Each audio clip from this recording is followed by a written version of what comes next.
Cuatro. Hi, ladies and gentlemen. Welcome to Vote TV Primetime Show. I'm your host, Nelson Mike Madame Murioki, and this is a special edition of the Vote TV Primetime Show. Remember, this show is broadcasting on all 7 platforms that I own, including Vote TV YouTube channel, the Nelson Mike Podcast YouTube channel, the KNEL Facebook page, my private Facebook page, and also on Twitter at Vote Television. Today, I have the honor of hosting for the first time the wife to the late Edward GATHUNGU. Esther Wangari is here, and also the other family members are here, and they will talk to us to understand what's going on, what's not happening, and what is happening. So let me give you a chance to introduce yourself. Let's start with Edu's wife. Introduce yourself to the audience, please. Okay. Hi, everybody. Hi. I'm Hi. Esther Wangari, wife to Edward GATHUNGU.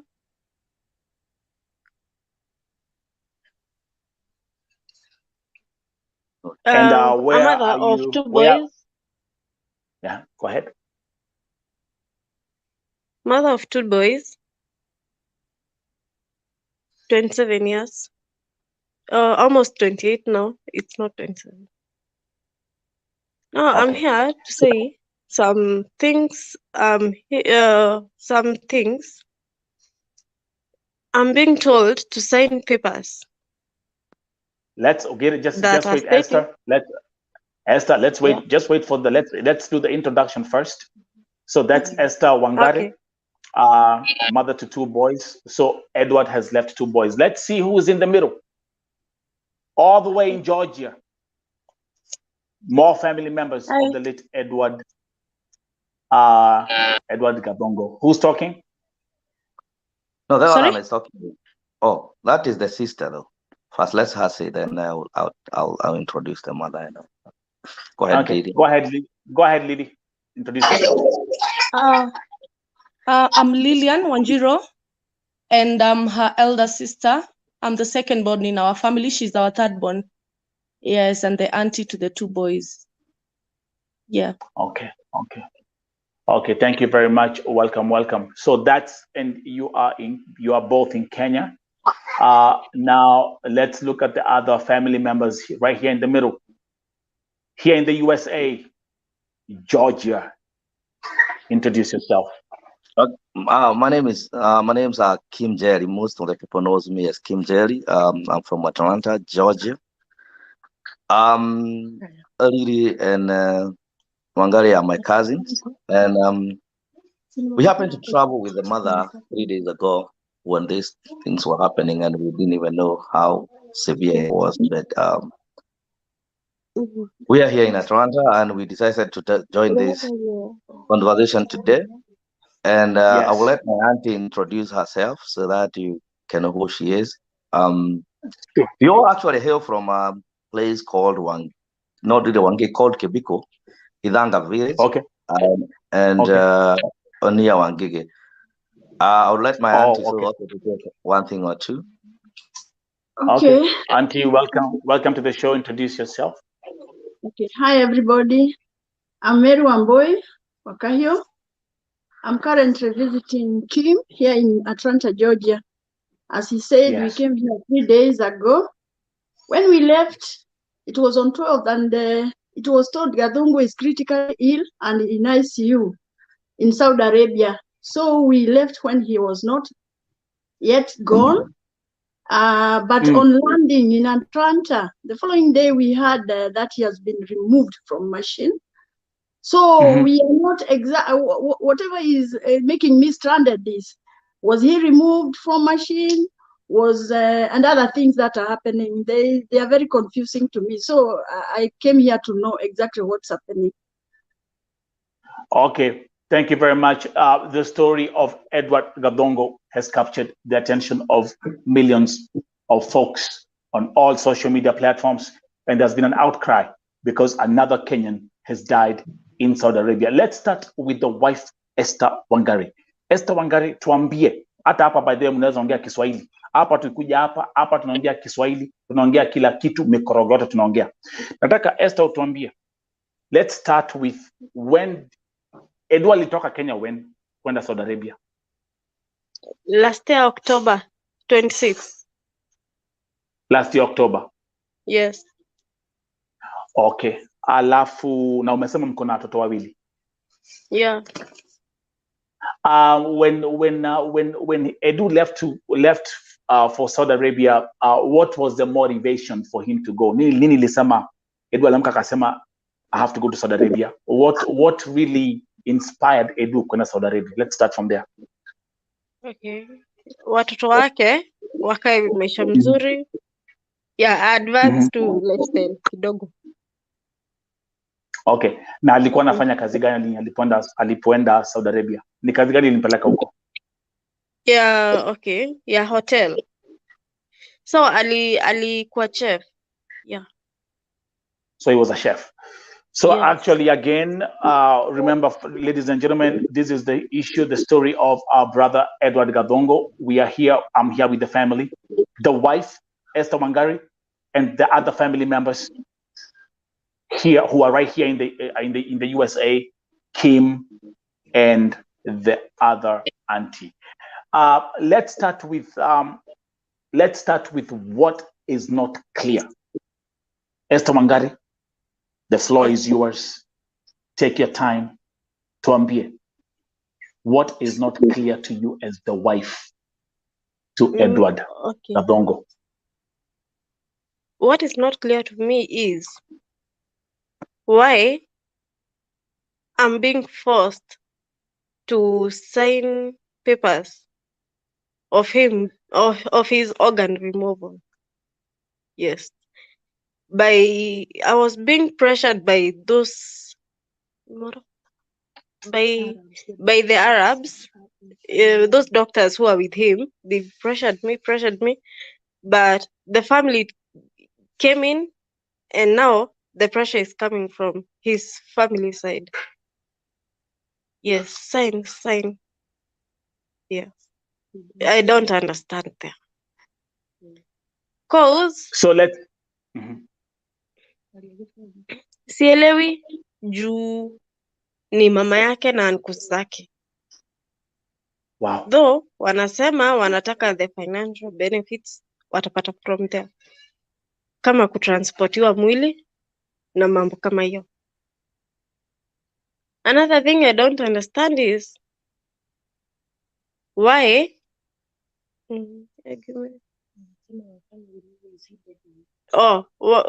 whether ako alive or not. Cause now bado naletewa makaratasi ni sign the consent, I don't know what, but sasa hapo sielewi ama ametolewa ama not. Wow. Social media ina trend ametolewa, sasa mimi hapa bado naletewa makaratasi sign. So kuna ile and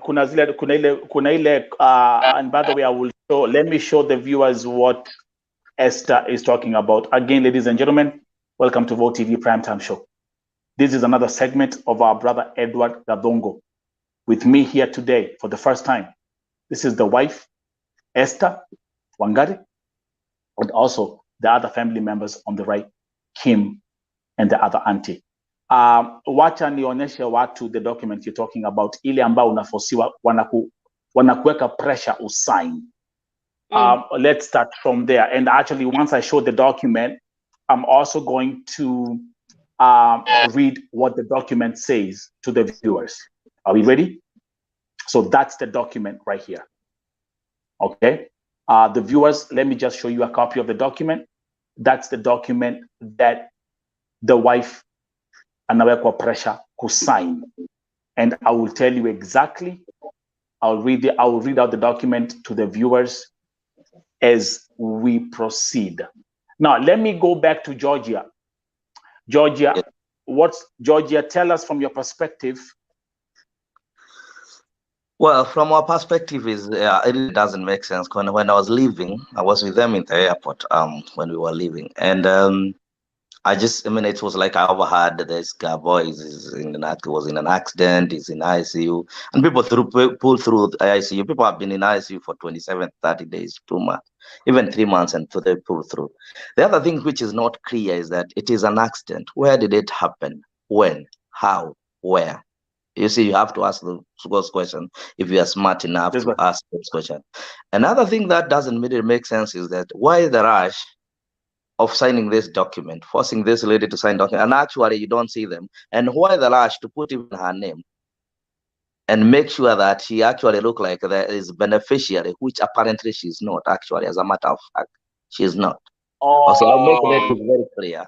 She's not the beneficiary. There is someone else pulling the strings, trying to make it look like everybody is on board and everything. Because apparently, it is not man that my cousin want. Everybody that my cousin wants to see the husband alive, and that is actually more important than anything. But there is a greed somewhere. The greed which doesn't make sense, the greed which is pushing people just agree so that we can get this money. And I don't even think she will even get anything from that, even if it ever happens. And nobody even want that blood money. As a matter of fact, as a family, something that we don't. We really don't take blood money. It's actually a curse to us, actually. As an elder in the family, also we stand for whatever is right, and we stand for whatever means that makes the things right. I normally don't comment on these things. I try to keep away from some struggles of other family, but this came to me and came to my door, and we are looking at it on a different angle. Why force this lady this way? And actually, as a matter of fact, she might not even tell you the truth very well. She might not know how to say it. Is that if there are some papers they don't show to her, when she's refused to sign, they don't show to her the papers. They keep on hiding them one here and there. And actually, on another day, there was someone who claimed to the father of this boy, who apparently I came to realize the father to Edu is dead. As a matter of fact, there is someone who is trying to pull the string. There is even the lawyer. You see that affidavit, that if you look at that concept, is written by an advocate. An advocate, which I'm sure Wangari, you have never seen that advocate. You don't even know who it is, right? Wangari, have you seen the lawyer? No. No, she doesn't know who the lawyer is. So it's something behind the curtain through someone who thinks it's smarter, because this is a young kid. As a matter of fact, you can see that. And us as a family, we're like, why the rush? Why would you not wait? And also, why nobody can be allowed to go see Edu in the hospital? Go see and confirm his death. And we have a conversation as a family. Well, we can donate this. We don't need any monetary to help someone else. But this is like a sale of someone's organs, and you're like, okay, we'll give you this and this. It's the enticing, you know. It's like you ni kama unajua vile kuku uliziwa maharagwe mahindi kura hii. Yeah. Then I give you, but someone's son is dead and someone's father, and you see there is two boys who probably and someone's husband. Yes, and two boys. And Wangari is right here in the middle, caught up in everything, doesn't know what's going on. Now, before I actually get into reading the document, Wangari, ulipopokea simu, what did they say happened to Edu? Okay, they said it was a car accident and he's in brain death. Then, like 1 week ago. Now, and the family is trying to convince me that he passed on date 5, on last week, on date 5. Now, here is the thing. They keep on, okay, the doctors kept on insisting and pressurizing that sign those documents so that we can have the organs and cater for the transportation of the body. And that is what the family is telling me they bought, that the body will be here safely and they will cater for the burial. Yes. Have they mentioned before, again, and I will read the document, and I have your family in Georgia and you and your sister. Have they mentioned, well, when I was having when I was having a communication with Kim, there was a mention of approximately 50,000 riyals, which is like approximately 1.2 million shillings, which is being looked at as a financial settlement for signing this document and having these organs donated. About that, I can't tell for sure because they are hiding everything from me. Yeah, they're hiding, like the mother and the uncles, they are keeping everything away from me. The documents, the financial settlement they get, I have no clue how much or yeah, I have a clue. Kim, you had mentioned about, because we were doing, because remember I asked you that question about the how much are they looking at as a, because the document clearly states financial settlement. Then you said approximately 50,000 riyals. Okay, how did that come about? Okay, sorry, let me. The doctor, we were in a Zoom meeting with the doctor, and he mentioned that kind of money. We were in a group, so that is what the doctor mentioned earlier when we were in a Zoom meeting, 50,000. But now the family is not telling me exactly how much, because he stated like by the way. Got you. There's a comment from let me read some comments. Thank you very much for those who are tuning in. Again, the story of our brother Edward GATHUNGU, who has passed away in Saudi Arabia. With us tonight, the wife, Esther Wangari, mother of two, and also the family in Georgia, Kim and the auntie. Also with Esther Wangari is her sister, who's also the auntie to the kids. And I'm going to also give Wanjiro an opportunity to speak. But let's first of all keep you Esther Wangari here as we proceed with this program. There's let me read some comments to the audience. Juliet saying she should not take that offer before knowing exactly what happened. And then there's a question of what is 50,000 riyals? That's peanut. When Kim, when you mentioned to me that amount, that's what they are giving as a financial settlement or whatever. Honestly, I punched myself in the face. Helen Mkala saying, Nelson, there are two things here. Either ako still in a coma, ndio maana wanataka kutoa organs, or alisha kufa, wakatoa tayari the organs, because if he has been dead for days, the organs zimeharibika sahi. Thank you very much, Helen Mkala, for that comment. I'm Juliet saying the Ugandan lady was compensated 200 million Saudi riyals and she's alive. Our Kenyan guy is dead already. Why 50,000 riyals? Are we all following what's going on here?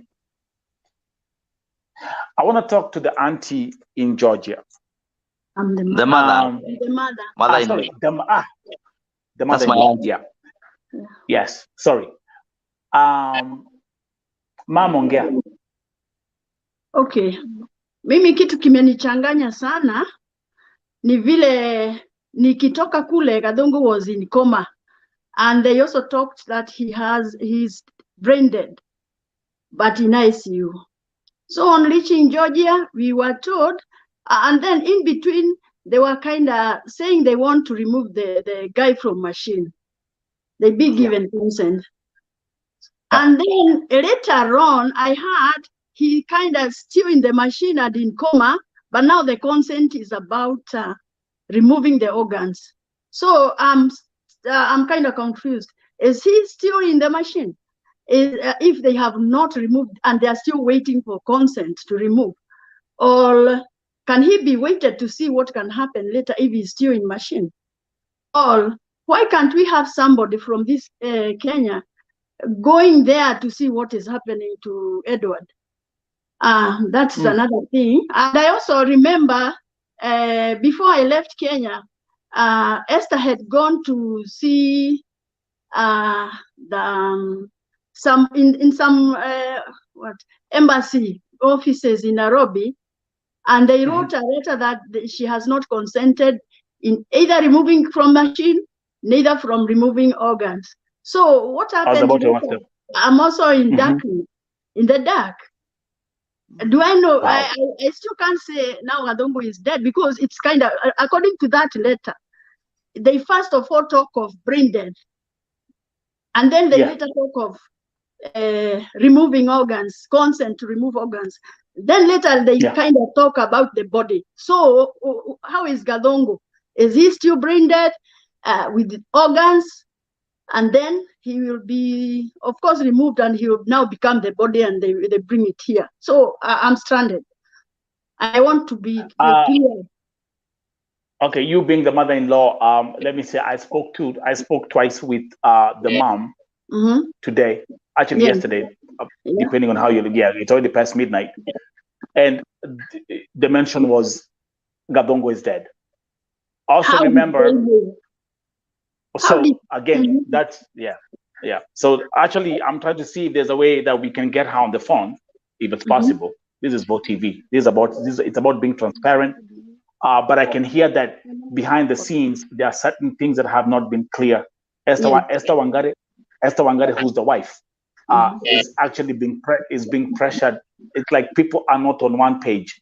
Yes. The mom, the uncles, or the other people on one end, and now you and your daughters and everybody else, now you're on this end. The problem is, I always keep on saying this, and I'm gonna repeat this on this broadcast. I'm a man of faith, and there is nowhere that the Bible says that money is a bad thing. But there's one thing that the Bible states: it's the love for money that is the root of all evil. The love for, it's not that money is evil, it's the love for money. And maybe someone, when they are being told, you don't know what they're being told, when they hear these numbers being thrown around. I mean, someone putting a price tag of 1.2 million shillings on a human body is literally out of his own guts. Let's start from there. It don't even make sense. It does not make any sense at all. But now, Kim, remember, there's someone who's just looking at 1.2 million shillings and start doing his or her own calculations, and they look like they're being given the world. This is blood money. Yeah. Wow. And Esther Wangari, can I allow me to go ahead and read the document as it states? Can I read the document? Okay, so let's look at the specifications of this document written by a lawyer that Esther Wangari doesn't even know. So let's start, Mom. So who picked up this lawyer? Do you know his name? No. Do you know? Maybe Wangari knows. Maybe they have a. She actually had a glimpse of that. Do you know who it is, Wangari? Unajua ni nani?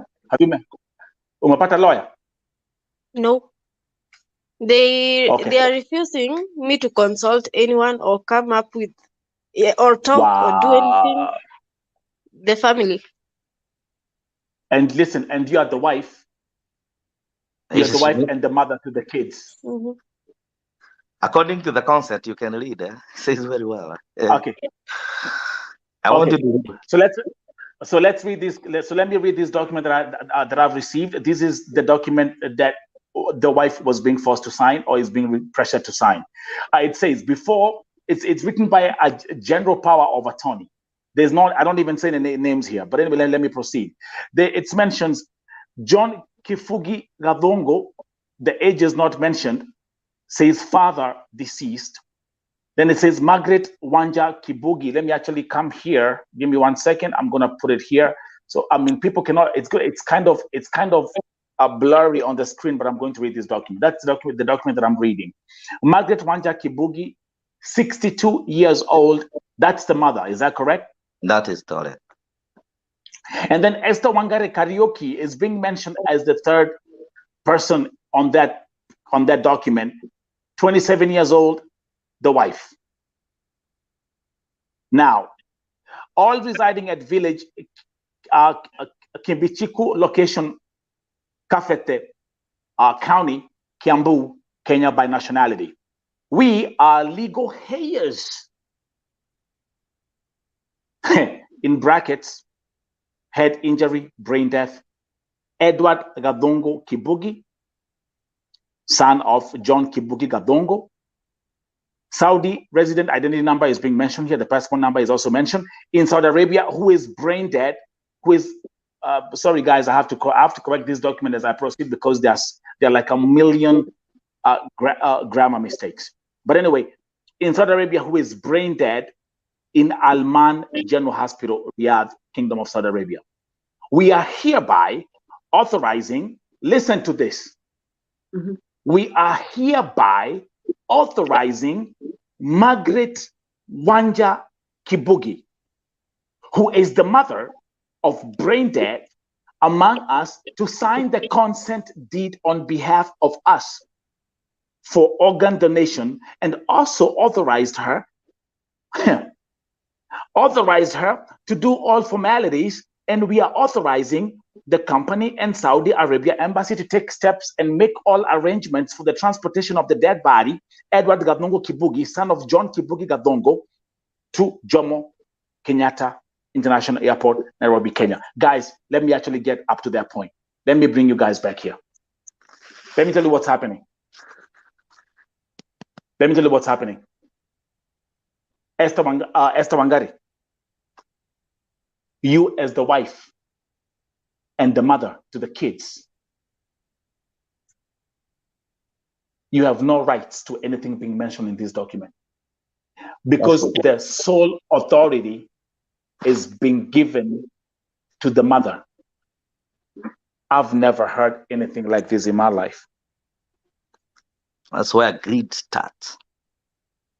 I've never heard anything. Look, I don't even need to read the rest of the nonsense in that document. I've never heard anything. Why are you authorizing the mother? Mbona munambia mamake edu? In any situation when it comes to kama, you have a wife, a husband, and the kids. The person who comes first is the wife. Is who? Is the wife. Who comes first? Is the wife legally. By law. Yeah, by who law. Comes first?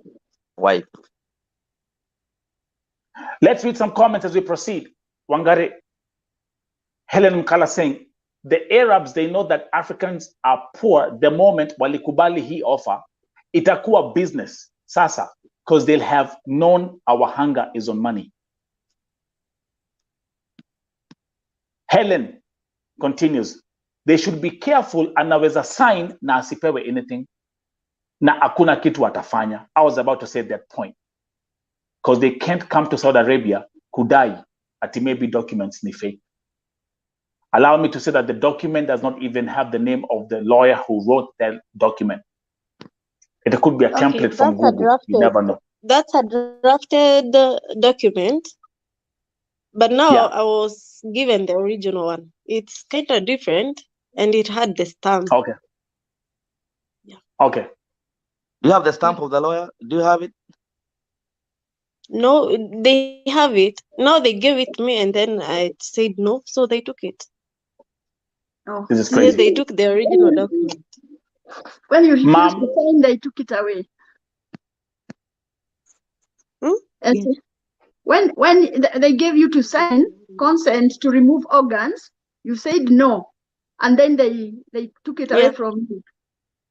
So whom did you get it from? Who was holding it? Who was giving it to you? His uncle. Okay. Wow. Yes. So now there you go. You see, I mean, I've seen these kind of scenarios come to play. The uncle, the this. The uncle who were told to give that work to, and I should not make any step, that I leave it to him. Me and the family, we were told in generally, you leave every work to him, to the uncle. Everything he will handle. And then the funny thing here, they put your name without your consent again. Did you say they write your name in that document? No, I even didn't know they were writing such a thing. Okay. They are writing and then giving it to me to sign. Okay. They write your name and tell you to sign that They have not consulted you. This is crazy. Again, ladies and gentlemen, welcome to Vote TV Primetime Show. This is a special edition. The story of Edward GATHUNGU. Today, for the first time, the wife is appearing in public, and the family, from her side, to clarify on things that are happening behind the scenes that are not clear. I've never, let me say, first of all, I'm shocked. Because it's like they want to have you, they want to get you involved, but they don't want to get you involved as well. They want you to just put their signature and then run the show. No, it's just like a pawn in chess game, this is a pawn. You just have to join and we'll do the rest. And the problem with that uncle is that is an uncle who is probably greedy, and I don't fear nobody. I talk as it is, and I'll say as it is. Because apparently, unfortunately to them, they think everybody is just a fool from the village. As a matter of fact, on our family background, and she can tell you that we have a lawyer and a magistrate from the family actually, and probably he can do better than what they're doing. But wow. But the question we're asking all of us is this: why the rush? Why not involve someone? Why try to tell someone to sign? Would you think people didn't go to school? Did you think that we are not educated? We did not educate our daughter. She's someone who can speak fluently in English, someone who can lead the book, you can read and understand the concept, and we are there to help her.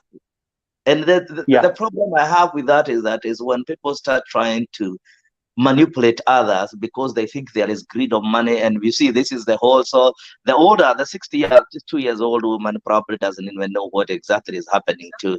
And I feel that deep in my heart, and my guts tells me the truth that she probably don't understand. There is someone who thinks it's smarter than the other and think there's money for this. It's probably more than, it might be even more than 1 million or 2 million. It didn't matter whether it's 1 billion shillings. It doesn't change the fact there is someone who is dying. It doesn't change the fact that this money is dirty. It doesn't even change the fact that we all need the truth. Because the truth will always set for you free. And there is no way those kids who are gonna grow without their father. They probably be a burden. It's not their burden from now henceforth, because after a while, you know what Kenya is all entitled to. And the problem I also have with it, and that is why I came out, and I normally don't do these things. I normally take a step back and I listen to things when they are coming. And the only things I intervened in is when I realized there is a lot of commotion, there is a lot of lies, there is a lot of those things which are not going through. And I needed only one courageous man, only one courageous person to say, no, this is enough. Because you see, you can blackmail anything and tell anything to someone. And I said this to my cousin, is that I'll make sure you get protected. I can protect you from where I am. I can take a ticket flight to Kenya. I can do it. Even if it means that I can go through fire and hell and fire, I'm ready to take it. We are ready to take it, some of us, because we are brave enough. My grandfathers both fought for this, the independence of Kenya. So I believe in that there is always the truth, and the truth will set us all free. And when we know the truth will set us free. And the country, and it all starts with me. It starts with you. It starts with the other person to stand with what is right. Everything that is going in Saudi Arabia, our government might not be interested with people, but these are human beings. And when us as a people, we stand and we say it is enough, it starts with me. I don't know, this case will be the first one to start with is enough, from the village to everywhere, and to tell people the truth that we have to follow the right thing. We have to do what is right. We have to protect our kids. Because I don't think, because of the poverty that is in Kenya, as I'm telling you, Nelson, I came from Kenya like 3 days ago. The poverty which is putting those kids to go to Saudi Arabia.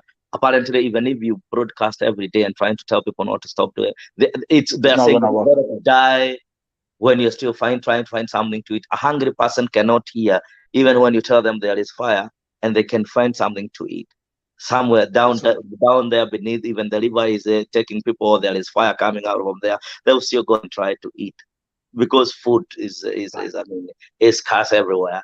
And also you have the greed people. You see, that is why you hear some people fear of a million, someone who has never got an even 100,000. That's right. Like, oh well, that's right. there is a million. That's right.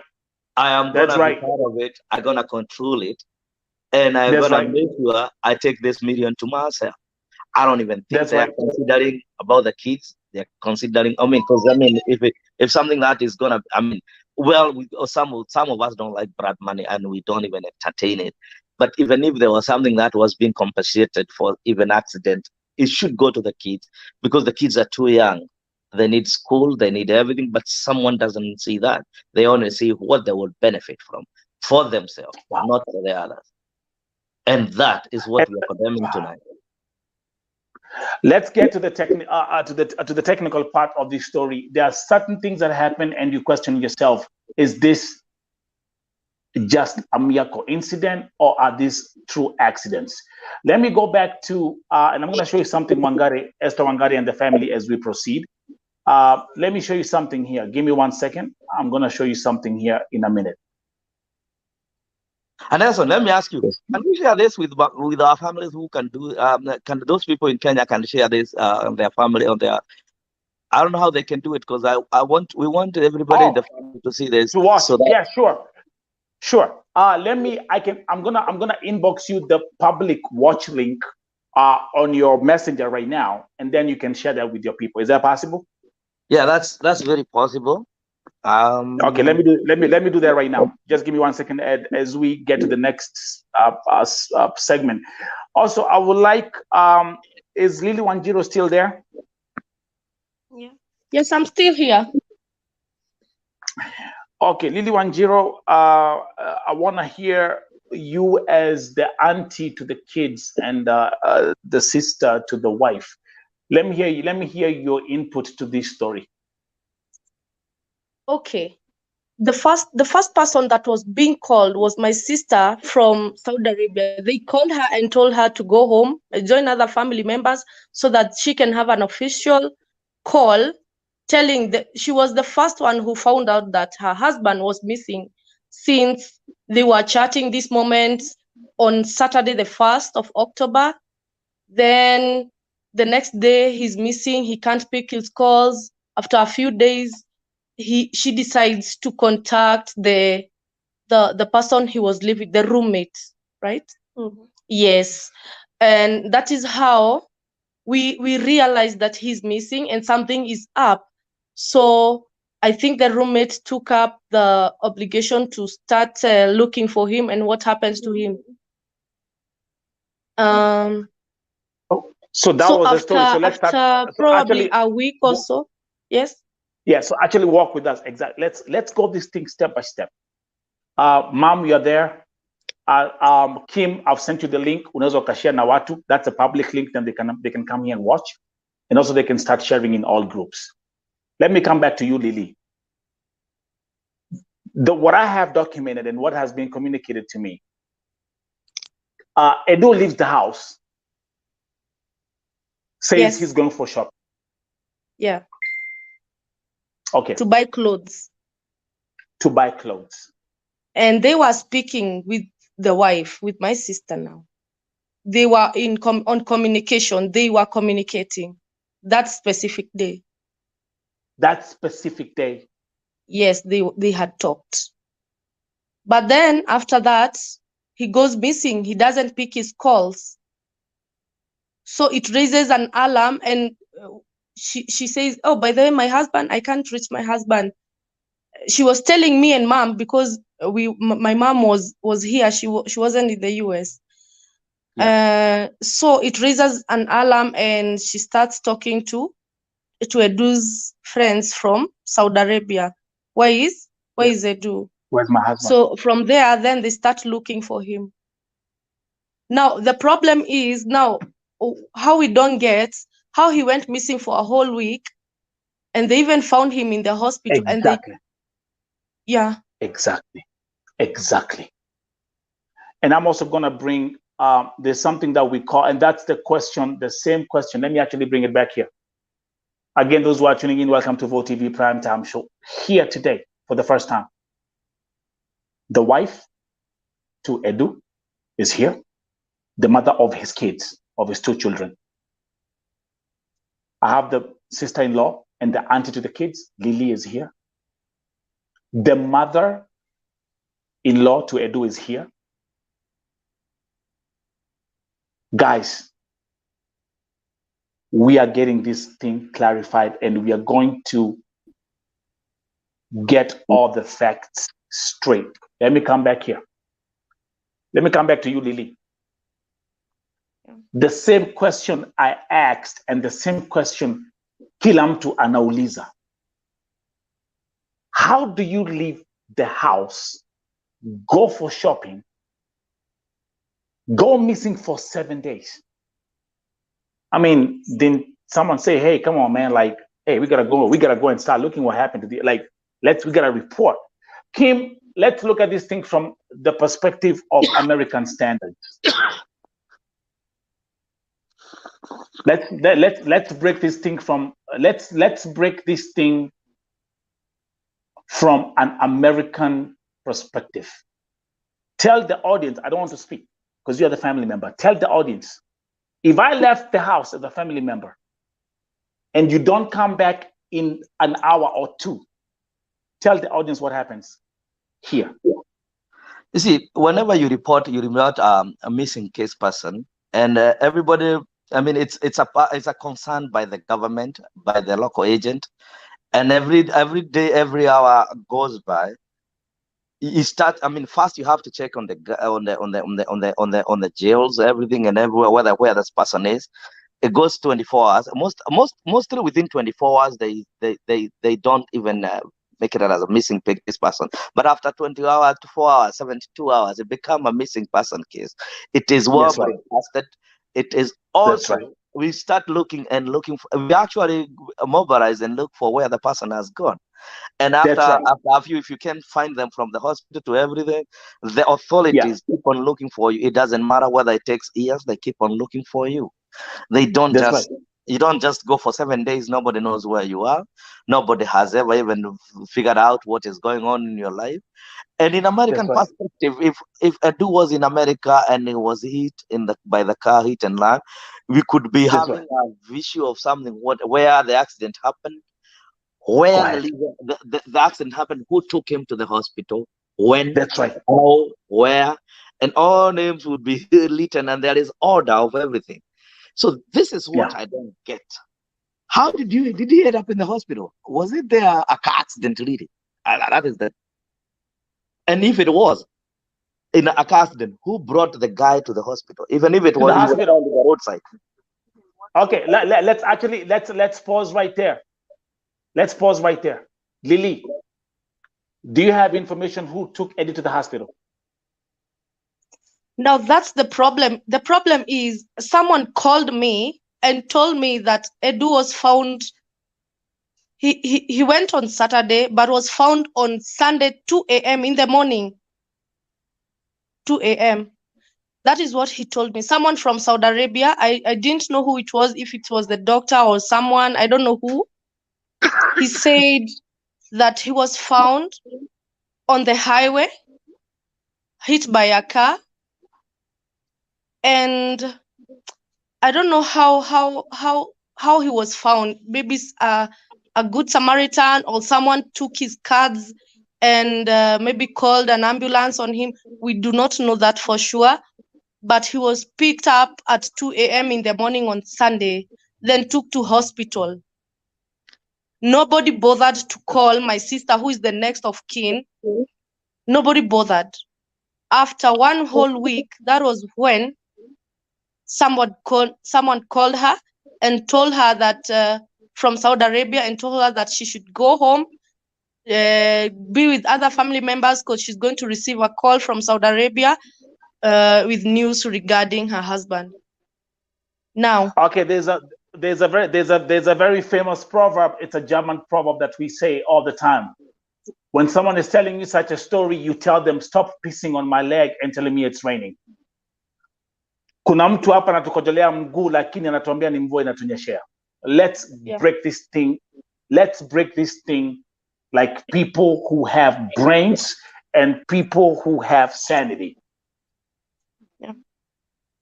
How does someone leave the house at Amanda shopping, Alafu ends up on the highway dead. Exactly. That was what was it, 2 a.m. in the morning. Was it not even the same day, right? Not even the same day. The next day, 2 a.m. He had employers. He was from job. And my question also comes, let me ask you, and this baffles me. This guy is employed. He has an employer. That's right. He's a chef. He is supposed to report back to work. The chef does not see the need of calling back and ask, hey, what did they do to? Is he still there? Did he run away? That's right. Because those Arabs, whoever you call them, I don't even care about them, because I mean I have my opinion. It's my opinion, and I stand with it. I have low opinion on them. America, First Amendment. First Amendment. That's freedom of expression. Yeah, so I have low opinion on them. I don't even care what they say or whatever they do, because they are animals to me. I got no feelings. God knows how I feel. Because we are all human beings, created equal under the God, and that we all should have right to live. Because this is what I don't get. This guy is your chef, goes missing. Yes. There are people, he doesn't work by himself. I am sure in Saudi Arabia, there are other people, it doesn't matter whether they come from Sweden, wherever they come from, whether they come from India, Sudan, wherever they do. There are people who live with him. They know he has been missing for 7 days. They know something is amiss. Because apparently, if I work with you, I have to tell you, even when I go home, they have to call and ask, hey, have you seen this guy? Right? Because we are brothers, people. And there's something somewhere knows the truth. And the truth, probably, I mean, I don't want to speculate, but I also thinking, did he even leave that house? That is my question. Everything is possible, bro. Did he leave that house? Did he even walk to that everything street we're talking about? Everything is possible. My question is, whom did he tell that he was going to the market? And even if he told the roommate he is going to the market, is it adding up? Let's even say there's 2 minute questions. Adding up. Because it's not adding up. Everything here is not adding up. The question is, now, even if he's living with a roommate, this guy went to the market, he never came back. 1 week now after. The thing is, 1 week after. Because even if he was living the roommate, the better, because the roommate would have called and said, you know what, we haven't seen a do. Is there do with you? Yes. So what is what? Which is what? Okay, let's even forget about this. Because you see, sometimes greed will take us to the grave, all of us. Oh, absolutely. Because we are all thinking about money, but how did he met his death? Was it a little death, or is it something planned? Let's see some. My brother Kim, there are some comments. There are tons of comments coming in, but let me read some comments here for you guys to see where we're heading to as we proceed with this case. Shiko Paulina anasema ama aliuzwa na marafiki zake. I'm not eliminating that possibility. Neither. Then there's Anwanjiro who is saying, according to what I know in Saudi Arabia, it's only the police that can take you to the hospital in case of the accident. No one has the right to take you to the hospital until the police arrive at the scene. Another red flag, the same thing that I said. Florence Murray anasema ya kwamba biashara ya figo Saudia iko top. Tabitha Maina saying no, it's not adding up. Then there's a question, Lily and Wagare. Shoka kameraine. Is the roommate a Kenyan? There's that question. Jen Kamau saying, is the roommate a Kenyan? That's the question being asked. And then there is Jen Kamau saying anything is possible where money is involved. Now, let's look at these two cases. 2 days ago, I hosted the father of yet another Kenyan by the name of Simon Chege, all the way from Nyandarua County. Simon Chege amefanya kazi Saudi ya miezi mbili, and guess what? The family woke up one day and they were told mtoto wao amekufa. And what was the cause of his death? Ati aligongwa na lori kwa highway. Now let's go back here. The Edward Gathungu story is the same thing. Highway accident. Highway accident. Lily, back to you. Talk to us. Now, still on that, on him missing for a whole week, my question was, why did the employer talk to someone, the roommate? And actually, I think he lives in the same, his roommate works together with him. They work in the same, I think, I'm not sure if it's the same department or not, but they work at Four Seasons Kingdom Center in Arabia together. He did not mention anything to my sister until my sister started looking for him to ask where her husband was. I think he went ahead and talked to the sponsor in Saudi Arabia, who I don't know how, I think he's the one who took him to he knew he was in the hospital because he was alliancing with the doctor who kept telling my sister to accept Edward to give away his organs. So when we went to Foreign Affairs with my sister on Wednesday, when the doctor called, and after they were being contacted by the ministry, the agencies, that was when the sponsors called, and that was when we knew what happened to him. After a week or so, you see, after the ministry, the Foreign Affairs Ministry contacted them, because we went and told our story, and yeah, that was when the sponsor in Saudi Arabia called and said what happened to Edward. And he gave the story, and he said he was checking up on him. And by saying checking up on him, he never went there. He sent people. He sent people to go check on him.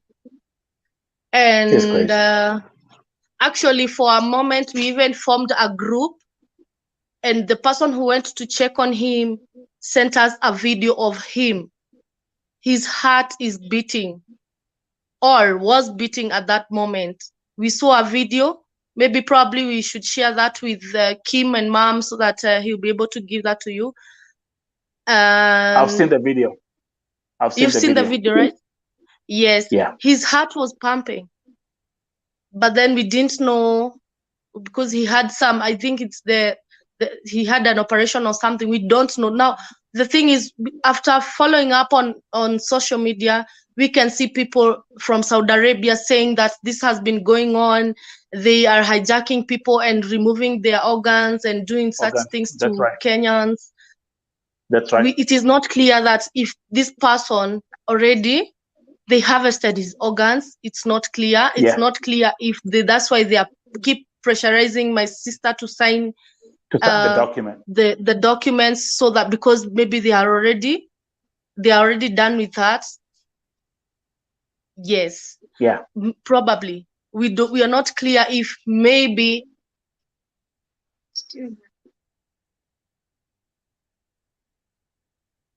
You know, Kim, I think as we wait, her connection is bad, but she'll be back.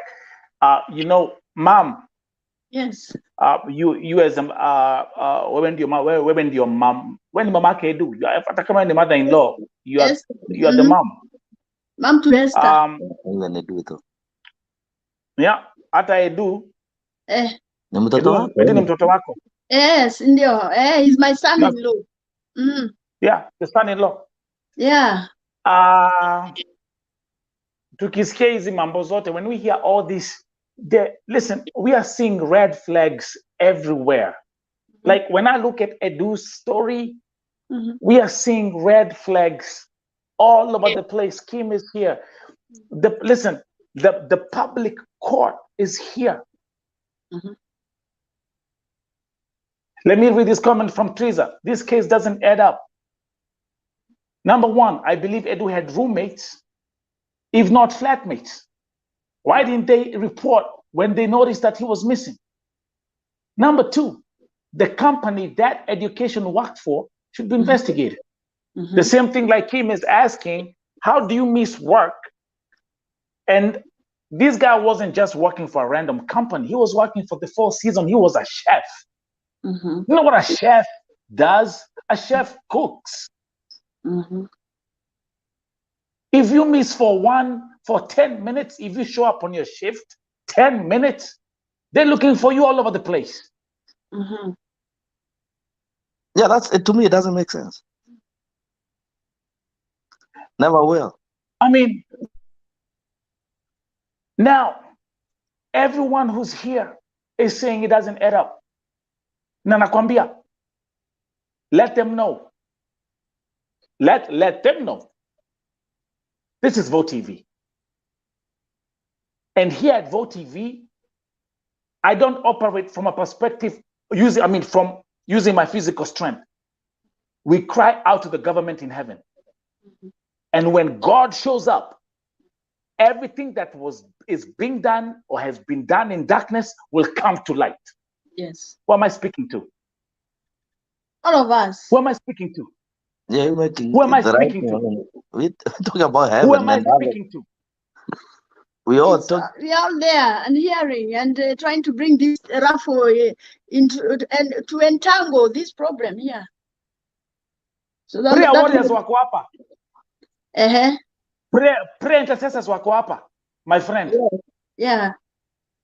This is Vote TV na watu wajua hivi. Nakwambia kuna vitu nimechambua hapa ambazo zimetendeka nchi Saudia. Tumepoteza watu kama people are dying like roaches, but everything that has been done in darkness has been solved here, and God has brought everything to light. So mujua hivyo. Exactly. Amen. Amen. This is not your regular network. Kim. Yes. This is not Fox News. No, it isn't. This is Vote TV. Nakwambia kuna watu watakaa hapa wapiga tukisema, when I say, I'm telling you, Lily, Mom, and Kim, and Esther, and the kids, we have fasted for families on this platform. Na tukisema Mungu shuka. He will. He will show himself. He has never been late. He might be 4 days These late. are two kids. These are two kids. Yes. These are two children who have no father. Two good boys who are with me. They're in the house right now. Come on, man. Imekuwa hapa ni kuchezea maisha ya binadamu. Oh, you can miss for 7 days. Oh, we don't care. You can. Lily, let me ask you a question. If I came to your house wait. If I came to your house, let's say you hosted me for like 3 days, right? I come to your house for a visit, right? And then I go missing. Would you let the sun go down if I went missing in your house? Would you let the sun go down? Talk about 7 days. And before as we proceed, let me tell all the prayer warriors at Vote TV and all the intercessors, twende kwa magoti. Amen. It's time to cry out to God right now. Esther Wangari, come back on the camera because you are the wife. Thank you very much. Thank you very much. Thank you very much. Again, to all the viewers, welcome to Vote TV Primetime Show. This is a special segment for Edward Gathungu. With me tonight is the family. Bibi yake ndio yuko hapo. Esther Wangari yuko hapo. 2 kids that have been left. The mother-in-law ndio yuko hapo. And Kim is here. Hii ni familia. Hii ati tulisikia tuliambiwa. The family is here. Because everything that we do here at Vote TV, we do it in the light, not in darkness. Tuhamwe. Yeah, more. Wangari, talk. Let's come back to you and talk about this issue. Mhm. So the last time uliongea na Edu ni alipokuwa akitoka kwa nyumba akisema I'm going for shopping. Was that the last time you spoke to Edu? No, as for me, tulikuwa tu tuna chat and then akahang up. Okay, good job. All of a sudden akahang up. Yeah. Okay. Then Got I was like, okay, maybe I may get busy or something. So later, like the next day after his phone was off, like I was trying to contact him, to call him, but sikumpata. Ndo sasa on Sunday nika realize the phone was off. So it took my attention also. Yes. And I tried to contact his friends na huko. Mwenye sasa mwenye nili contact akaniambia walikuwa naye kwa soko. And then akamwacha kwa soko after a small disagreement, akamwacha kwa soko. From there, a small disagreement. Yeah. For what? You see, there's some stuff that is Kim. Yeah. Mom, there's so much. Small disagreement of what? Small disagreement of what? Do you know what that means? No, clear. Haikuangi clear. It means so we have all these questions. We have so many questions to ask. Beat him up. Do you know Kim and Mom and those who are watching? And I'm glad, Wangari, you've mentioned that part. Because you see, remember, nimesema hapa nikisema Mungu shuka. Na hata ikiwezekana akuje mpaka na Nyahunyu. Tunyoroshe. There's something. Look, Mom. Look at this story. Kim, look at this story. And again, those who are watching, this broadcast is being watched by thousands of people. Watch this. Sokoni, some disagreement. Phone off. That's a red flag. For what? Disagreement, Yanini. And they're not selling cows there. Or there's no run business there too. Let's walk this thing crystal clear. Being at the market, disagreement, missing, phone off, dead. Yeah. Do you know what that means, Wangari, from the eyes of an investigator? Mm-hmm. That person who is the first he had a disagreement with is a prime suspect. Is the first murder suspect, actually. Yes. Tuanzie hapo.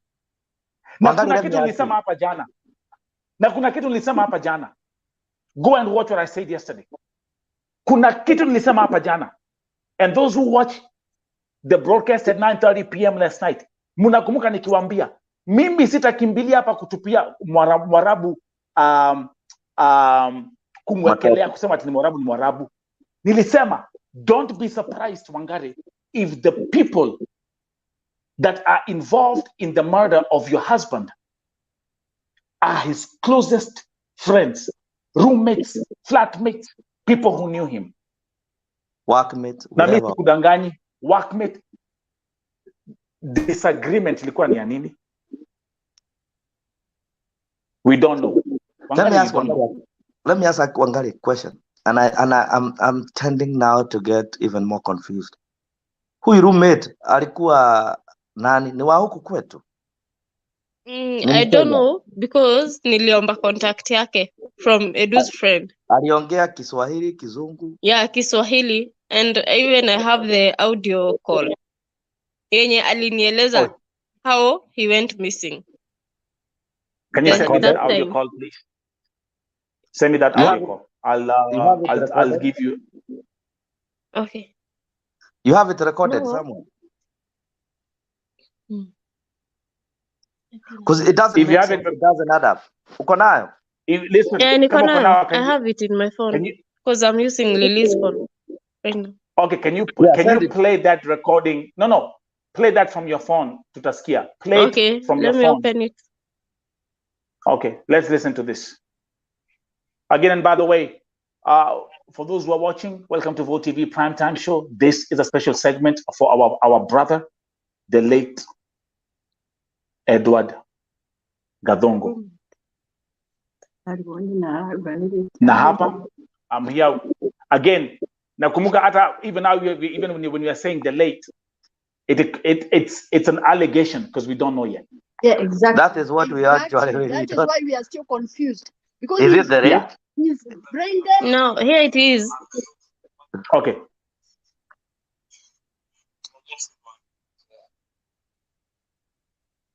Atuski. Hebu weka volume.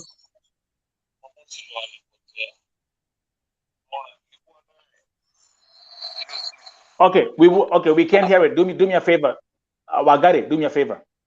Okay, stop, pause it. We have technology here. This is Vote TV. Do me a favor. Sorry. Stop. We can't hear it properly. Do me a favor, tafadhali. Angalia kwa screen. Look on this. That's the Vote TV WhatsApp number.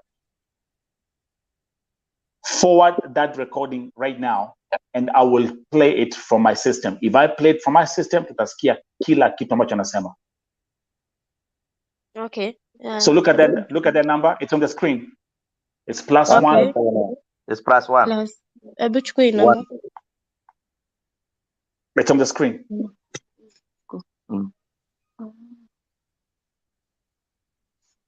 Okay, you see it, Lily? Can you see it? It's +1 571 361 3104.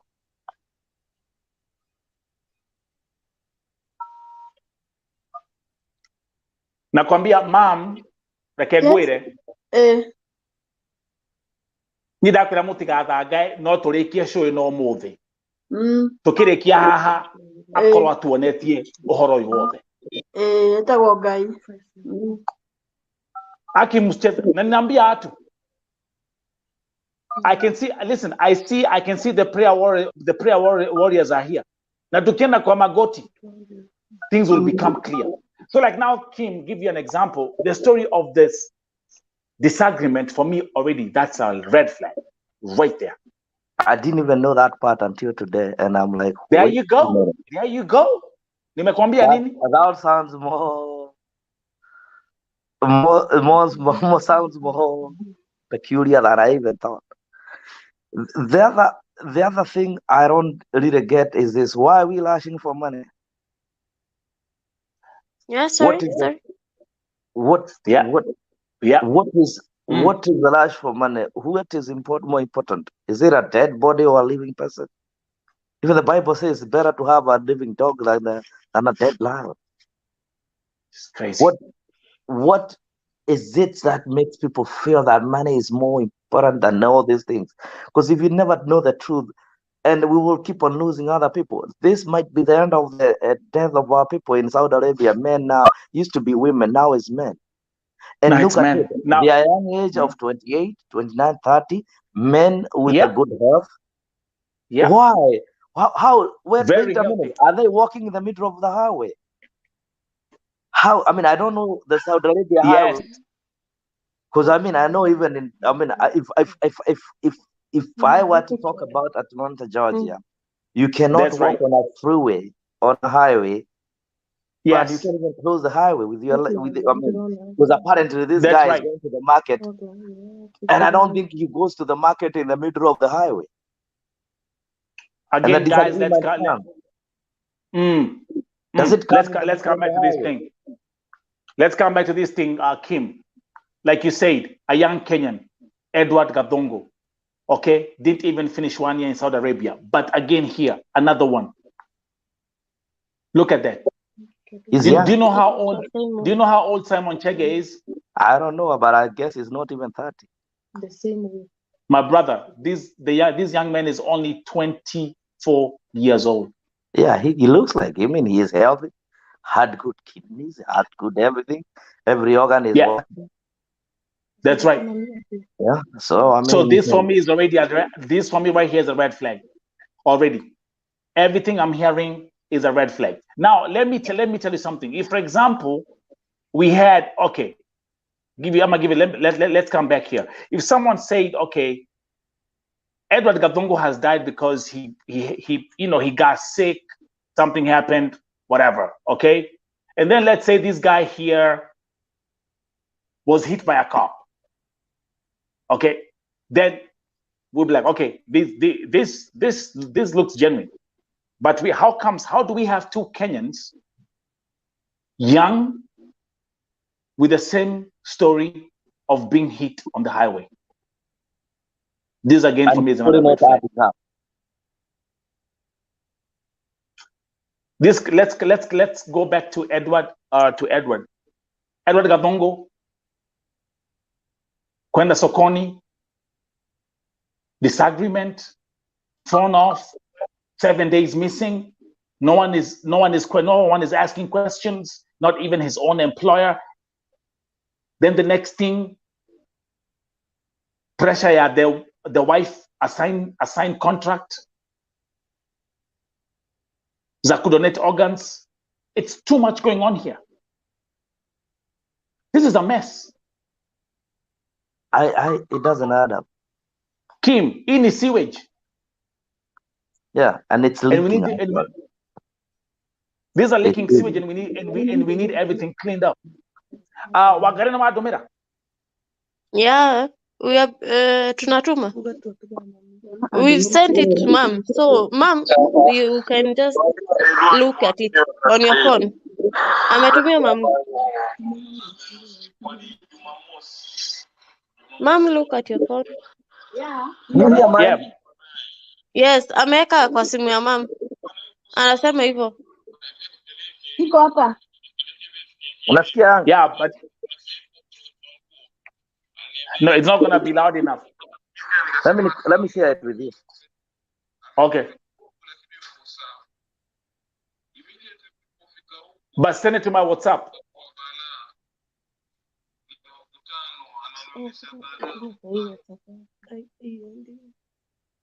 Yeah. Okay, we are trying to get this because if I play it in my studio, you guys gonna hear it vizuri. Tasikia kila kitu. Again, guys, welcome to Vote TV Primetime Show. With me here is the family of Edward GATHUNGU from the wife's side. The wife, Esther Wangari, the sister-in-law, Lilian Wanjiru is here. The mother-in-law is here. The whole family is here. Na mnasikia zile mambo ambazo zinaendelea hapa as we proceed in a coverage of this story. Again, if you're new here, don't forget to like, share, and subscribe to the channel. Comments ni mingi.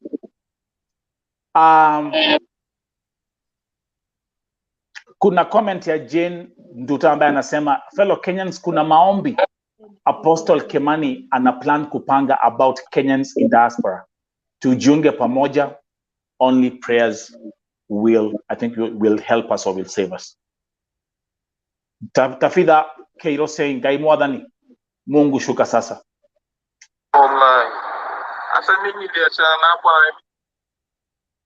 Okay, yeah, play it. Okay, forward it, please. I'm trying to on my WhatsApp. On my WhatsApp, yeah, I'm right? trying to do it. Yeah, because I gotta. Okay, cool.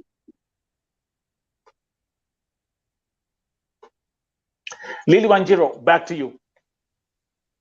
Let's go back to the technicality. Let's go back to the technique. Okay, perfect. Let me first of all try to play it from here. Give me a second. Let's listen. This is the recording that was sent to the wife, right? Yes. The guy explaining what happened.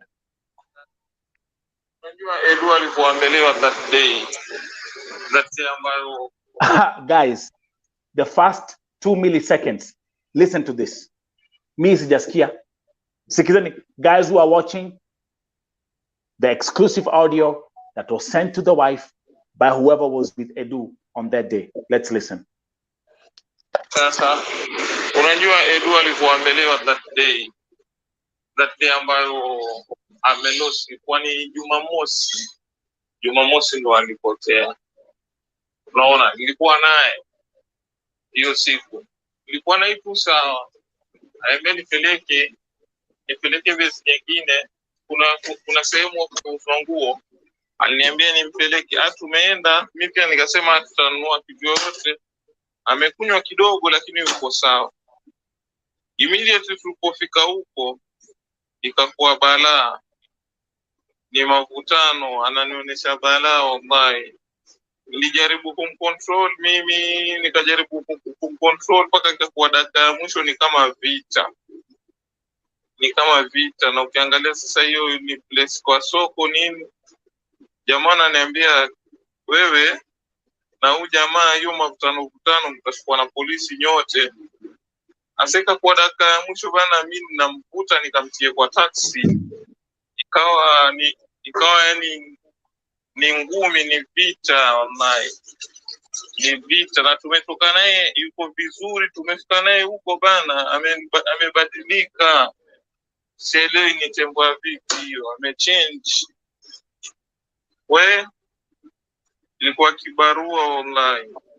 Asa mimi niliachana hapo, ananiambia shika njia yako, mimi nishike njia yangu. Mimi nimeshika njia yangu nikamwacha. Yeye amelewa lakini hajalewa sana. Nimeshangaa alipoona watu ndio tembo yake imempasuka. Since that day wallahi, yuko Jumamosi, kiangalia ameacha simu kwenye dressing yake kwa hapo juu, na share naye room moja. Dressing yake kwa hapo juu, ameacha simu hapo kwa dressing.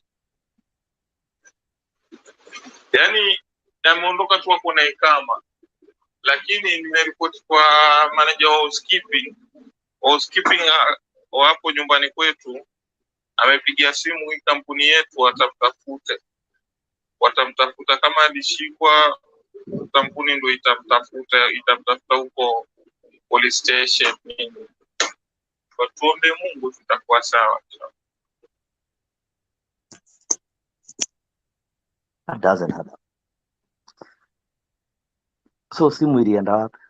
Ati simu ameacha. Nio kile gicoketio yo ni andu a thibitari. In between wanatwirwo gathungu ni akuite. Hata the worst part is tulikuwa tuna chat akahang. So hata mimi sielewani. You know that statement does not make sense at all. Yao jamaa. He says, tumepigana kwa soko, ati amekataa kwenda nyumbani.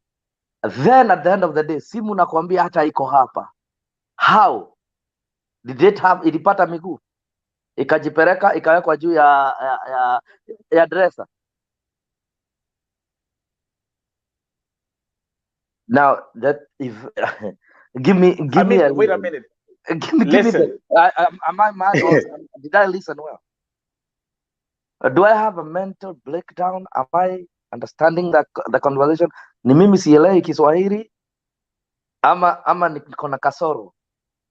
Cause kama huyu jamaa anasema hivi na ninarudia, tulikuwa naye twenda kwa soko, alikuwa mlevi kidogo lakini si mlevi sana. Tukaenda pale, hakuwa na vita, hakuwa na shida. Sasa ile tulifika kwa soko, akaleta kasuba, wakaanza kupigana. Wakapigana, akasema mimi wacha niende zangu, wacha I would go home by myself. Nitaenda nyumbani, wewe enda zako. So there is a problem because we cannot start fighting for nothing. Tukaenda nyumbani, mimi nikaenda nikamwacha, nikafikiria wacha tusishikwe ndio tusipelekwe ndani zizi zote wawili, mimi niende nyumbani, atajireta nyumbani. Kwani sasa nayo simu hata acha nikwambie iko hapa juu ya nini ya dresser. Nauliza kwani walikuwa na yeye, mlikuwa naongea naye, walienda kwa soko pamoja, walikuwa na simu, hakuna mtu wachanga simu. That is the truth behind. That's right. Hata unatumia simu kwa kila kitu. Sasa simu imeachwaje juu kwa dresser na tena kwa hospitali inaonekana? Kwani hii simu iko na miguu? Kwani hii simu ni jini? Okay, mimi nilipofundishwa kwa shule kama sinashindwa, kwani niko na kasoro ya kusikiza? Either it might be either I'm not mentally sound, or there is something that doesn't add up. You went with someone, mmepigana kwa soko, mko na kila kitu, mko na phone zetu, mko na kila kitu. Mumesema mmepigana, mnaogopa askari. Kweli soko mnaonekana mkipigana na kila mtu, si ni ukweli? Hawapigani kwa nyumba, wanapigana kwa soko. Mchana na huyu jamaa anasema kweli ni mlevi, si shida kukunywa, hata si shida, hata kama si dhambi, hata muita dhambi. What people drink and leave, so it's not a death sentence. Mwende na mtu mpigane kwa soko, mmekosana. Kwa hivyo kuna kasoro, nyote mna kasuba, mna kasoro, kuna vita mko nayo. Hatuwezi toka na wewe hapa Nelson, tuende na wewe kwa soko tufike. Kuna vitu nilikuwa kununua, unless ulikuwa na pesa zangu ukatae kunilipa, tukafanyia huko ama tuanze. There must be a reason. Na this guy is not, anasema si mlevi vile. Akatoka hapo mwenyewe, wakapigana, yeye akapanda taxi akarudi, akaogopa atakeshikwa na polisi, akaenda akaambia manager ati sijui nini. Why when we say ati walipigana, wacha tuombe Mungu atajulikana. Why didn't they call her? And the other thing is the most pressing question, the most annoying part that I had there ni kweli, na swali ninauliza, uko na simu umeiwekelea pahali? Yes. Umeiwekelea wapi? Let's actually, yes, Kim Wangari. Ulipokuwa when you are texting with Edu, he mentioned specifically ako sokoni ama anenda sokoni? No. Uliongea naye akiwa wapi? Haku mention ati anatoka or something. That is why the guy is convincing you that simu iko tu hapa juu. This is crazy. Now, actually, another thing I found that very intriguing. They go to the market with a taxi, so meaning he's not walking. That's right, man. I've already picked up all these things. Listen. If, for example, Kim and those who are watching, and Wangari and Lily and Mom, if kama safari ya kwenda sokoni ilikuwa lazima walitembea through the highway, now this will be a different story now.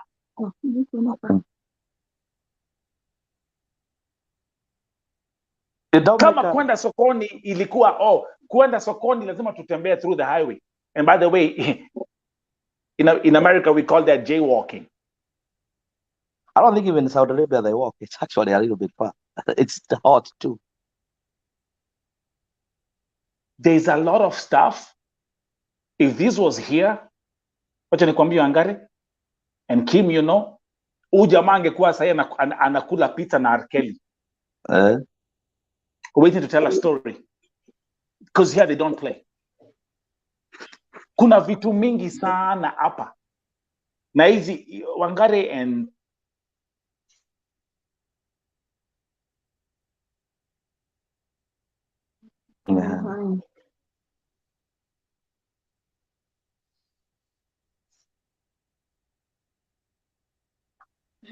Hello? Musio na wasiwasi.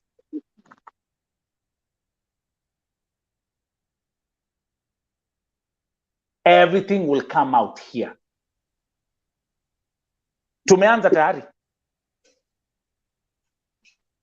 So let me ask you one question, Wangari, and this is going to be something I would like you to, I'll give you time to talk about it, and Wangari will attack Wangari. Watu wanakuweka pressure usign your document, your consent document, ndio familia ya ile the other side ya mamake na the uncles who are involved, who don't want you to actually get involved, who actually just want to cash out and just leave you there hanging. What would you like? Ebu ambie tena vile your decision right now kinagaubaga. Nyinyi mkiwa familia, nyinyi mkiwa the mother-in-law, you as the wife, can you declare msimamo wenyu in terms of this document which they're asking you to sign? Okay. All I would say is, mimi kama wife wa Edu, sitaki sija sign and I will not sign anything concerning organ donation, na sita sign your agreement of power of attorney to the mother alone. Aheri wangeandika stroke. Yes, stroke ama joint. Yes. That's right. That's right. That's right.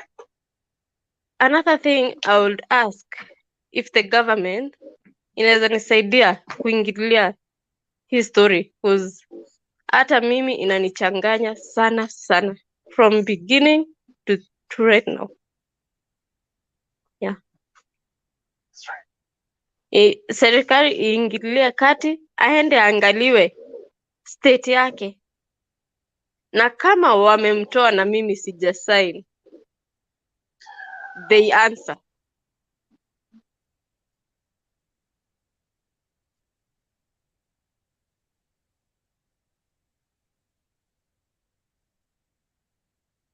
Lily, I'll give each and everyone the opportunity to speak. But let me know. Wait, Wagari, koja kidogo. Let's give your mom. Okay. Mom. Okay, mimi pia nataka yale maneno iko kwa hati ya Wangari, kwa roho yake ikuwe respected.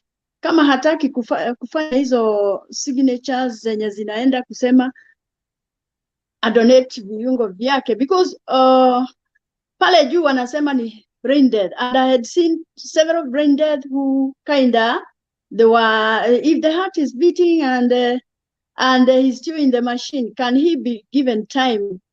Because now Wangari has not given consent, so why should he be removed, and why should he be remove the organs so that he become a body? You see, there are things that are coming in a consequence. One, consent, ya brain dead, apeane figo, apeane vitu zake, ndio sasa become body, ndio hiyo body iletwe. Sasa hata sijaamini huyo kijana kama hajatolewa kwa machine, saa ingine hajakufa. These are allegations we are dealing with. Mtu aende huko aone ni nini ina happen. Yes, the government itself. Yes, because then they tried that Wednesday before I left, and it didn't materialize to any answer up to today. What happened there? People are trying to kind of talk sweet words to them, but now all of again they stopped, and it was like wengine ndio wamesikiwa na ni hivyo sasa. Wanataka Gathungu akiwa dead and waletwe nyumbani kama mwili na ni hivyo. So at least it should be looked into.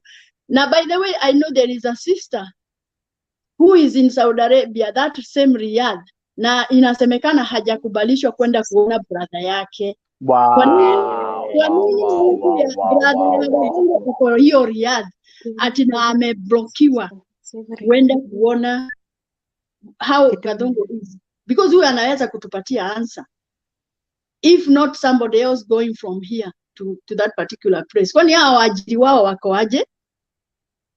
Oh my goodness. Okay, the sister is okay. Let me talk about the sister. Yes, the sister nilikuja kurealize amefungiwa mambo kama mimi, hataki ajue mambo, ni mimi nilimuupdate. Yes, and hayuko Riyadh exactly, ako mahali kunaitwa Dammam. But this is Yes. Dammam is ni far away from Riyadh.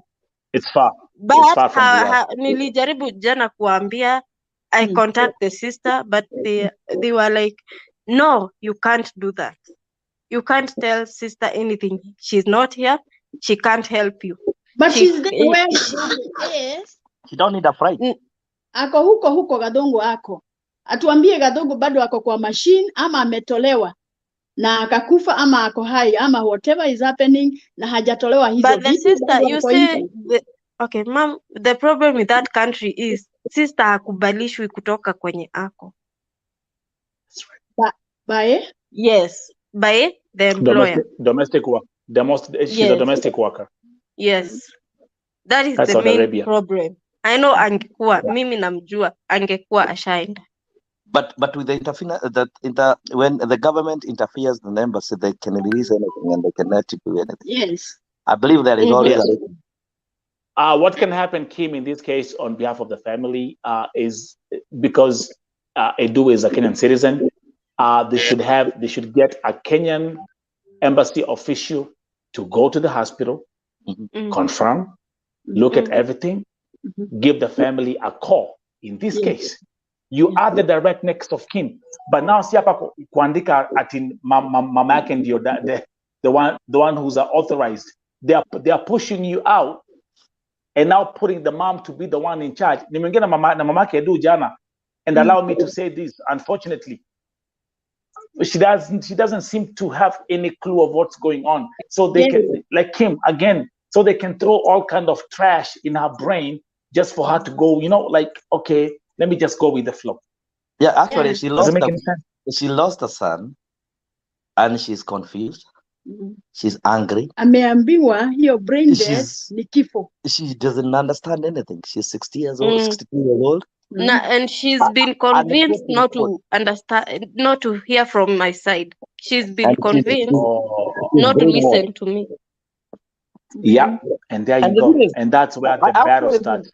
I think Edu probably wrote, when he was signing the contract, he wrote you as a next of kin, right? The wife, right? So that is the cut, because legally it binds you to be the wife. It's you. You the mother. You the wife. You the mother. Whether the marriage certificate or not, you are the first next of kin, right? The first next of kin is you. That is why they are not able to do these things, because if you are not mentioned, you wouldn't even be anywhere. That is the truth behind it. And if the greed of the uncles, I will call them off. I don't fear them. I walk there. I walk back by there, and I'm a man on my word. I keep it. What I know is they're greedy. They want money, and it's not. In fact, they don't want money for the mother anyway. They want it for themselves. That is what I think. You cannot take that from me unless you cannot convince me otherwise. Because the moment you have that consent, trying to say, the wife and everybody, they put number one, the deceased. They put the father deceased too. They put you and the mother. They say, oh, we give consent to solely, like your mother, your mother-in-law will take responsibility of everything, and you should make the final decision. Where on earth, where on this planet Earth, did one person make the decision of everybody without consulting the other one? In fact, if it was in a family and we came and sat down and had a conversation as a family and say, yeah, you can do it, it would be so easy. Why do you want to jump the drum before the beat? The rush is the problem. What is the rush for? What is it for? How much is this money? How many billions can buy a life? A human life. And by the way, how much is enough? Kim, let's go back to Esther Mangari just real quick. The amount that the doctors mentioned during that Zoom call for us to be in the open, how much? What was the settlement that they were talking about? Okay, that he mentioned roughly, like I had zoomed out of that call because because of several reasons. But now I asked what the one of my nieces who was there told me, do not agree to organ donation. So I asked her, has they mentioned organ donation? Akaniambia yes. Nikamuuliza, akaniambia yes, wamesema 50K. So that is roughly. But these men, I know these men cannot be following 50K. I know there's something more. I know there's something that they are running after, of which I am, but I know it's not 50. That I got it from the news, who saw I had zoomed out, and now trying to update me what the doctor has said. Yes. Do you have some audio sounds about that? No, sorry. Do you have anything that can? Yes, the text. I have those texts. Yes, okay. we need them. forward them because I'm here. I can show them right away. As we proceed again, ladies and gentlemen, welcome to Vote TV Primetime Show. I'm your host, Nelson Mike Morioki.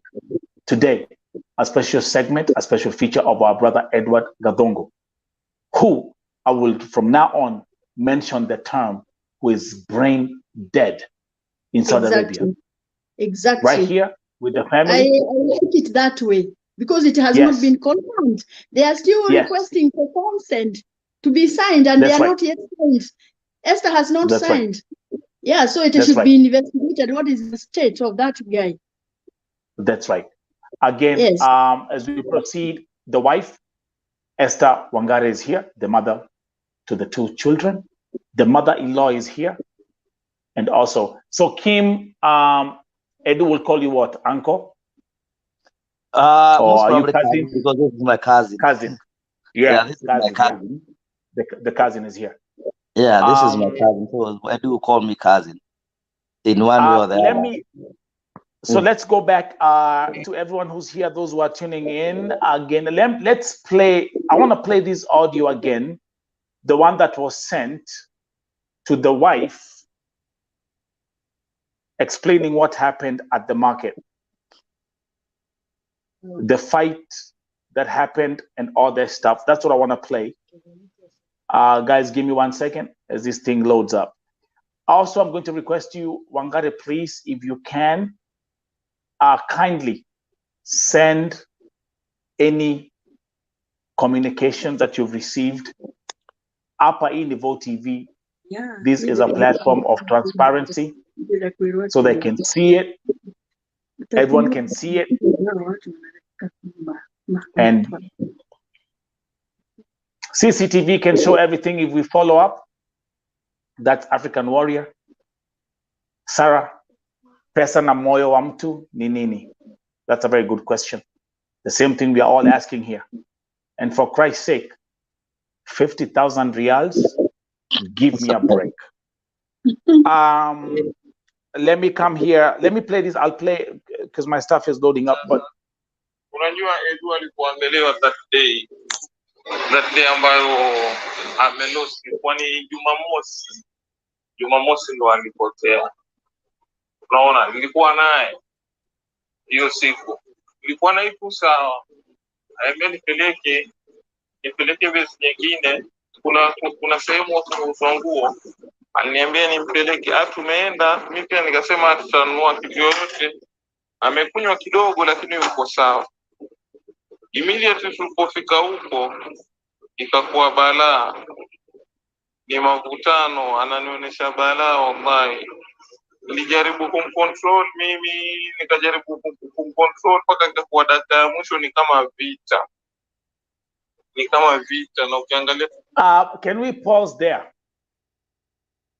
Nyi wa Kenya ambao mko Saudia, EC Georgia, EC Washington DC, EC Koinange Street, wale ambao mko Saudia, can you confirm to us one thing? Saudia ni pahali pa Waarabu wanakunywa hivyo, they start walking around wakiwa walevi. Can someone confirm that to us please, tukiendelea? Yeah, I would like to know that too. Because I know that country is very strict. Yeah, angalia, even I have my friend here in Kenya, Spain, anasema I think Muslim countries, people, I mean, they don't drink. Do you find people huko nchi za Waarabu wakiwa huko wakipayuka nje wamelewa wanaume? I mean, the way this guy is describing this is like ni kama somewhere in Moshava. Oh yeah. Wameenda kunywa sheifago. Wakaenda kupigana huko. This is Saudi Arabia, for Christ's sake. So let's say, actually, Kim, mom, those questions, hakuna pombe huko. Hakuna kitu kama hiyo. These are now wako Saudia.